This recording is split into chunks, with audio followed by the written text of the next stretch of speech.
Hello everyone, welcome back to my channel Prami 456 and blogs. ఈరోజు మన video అయితే గుమ్మడికాయ హల్వా.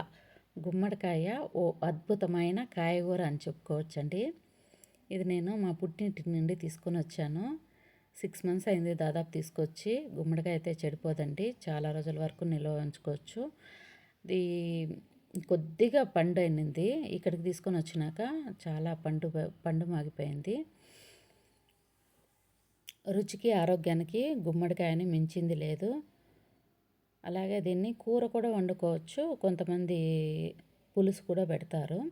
నాకైతే స్వీట్ అయితే చాలా ఇష్టము, గుమ్మడికాయ హల్వా అయితే చాలా ఇష్టము.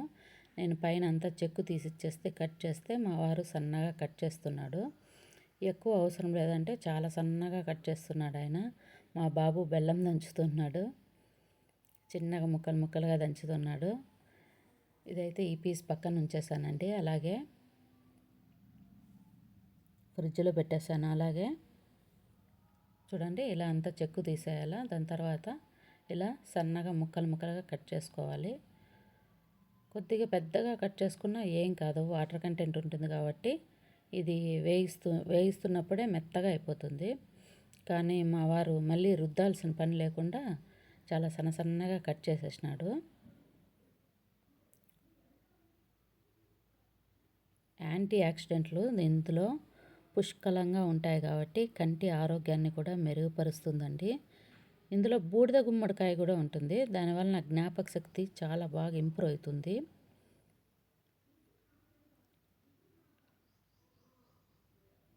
నాకైతే ఈ గుమ్మడికాయ చాలా ఇష్టం అండి.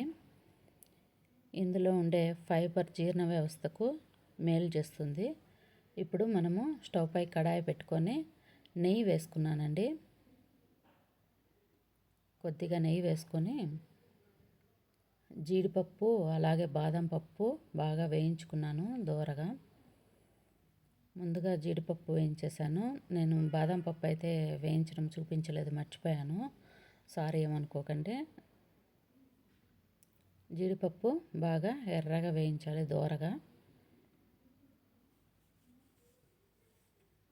ఎక్కువ హైలో పెట్టకుండా లోలో పెట్టుకొని ఫ్లేమ్ అనేది ఇలా వేయించేసాను. వేయించి పక్కన ఉంచుకున్నాను. డ్రై ఫ్రూట్స్ అన్నీ, మనకి ఇష్టమైన డ్రై ఫ్రూట్స్ అన్నీ వేసుకోవచ్చండి. ఇప్పుడు మనము గుమ్మడికాయ అందులోనే వేసేసుకోవాలా ముక్కలు. ఇలా నిండుగా వచ్చేసింది గుమ్మడికాయ అంతా. వేయిస్తున్నప్పుడు మెత్తబడిపోతుంది. కొద్దిగా నెయ్యి కూడా వేసుకున్నాను. పైన అంతా వైట్గా ఉంది చూడండి, అది నెయ్యి. 1 స్పూన్ అయితే సరిపోతుంది. 1 లేదా ఎక్కువ తినేవాళ్ళు 2 స్పూన్స్ వేసుకున్నా సరిపోతుందండి. ఇష్టం ఉంటే కొద్దిగా పాలు వేసుకోవచ్చు, ఎక్కువ అవసరం లేదు. నేనైతే పాలు వేయలేదు, మరి ఎక్కువ నీళ్ళగా అయిపోతుంది. ఇది వాటర్ కంటెంట్ ఎక్కువైపోయి నీళ్ళగా అయిపోతుంది, అది నీరు ఎక్కువైపోతుందని నేను పాలు వేయలేదు. కొద్దిగా వేసుకోవాలి, ఇష్టం ఉండేవాళ్ళు కొద్దిగా వేసుకోవాలా. నేనైతే నెయ్యి వేసుకున్నా కాబట్టి పాలు వేసుకోలేదు.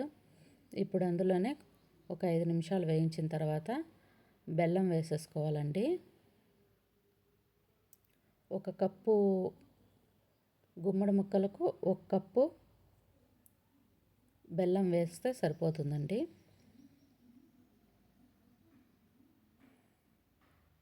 ఇలా వేయిస్తూ ఉండాలి మెత్తబడేదాకా.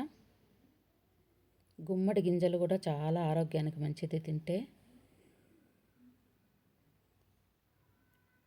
చూడండి, ఇలా మెత్తగా అయిపోయింది. ఇప్పుడు డ్రై ఫ్రూట్స్ అయితే వేసేసుకున్నామండి. షాప్స్లో కూడా గుమ్మడి గింజలు కొడుక్కొని తింటారు.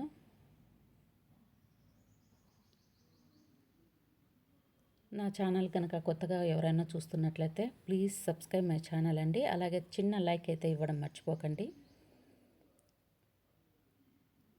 ఇప్పుడు అంతా కలిపేసాను, మొత్తం డ్రై అయిపోతుంది. గుమ్మడికాయ హల్వా అయితే రెడీ అండి. ఇప్పుడు నేను మా వారికి అయితే ఇచ్చేసాను.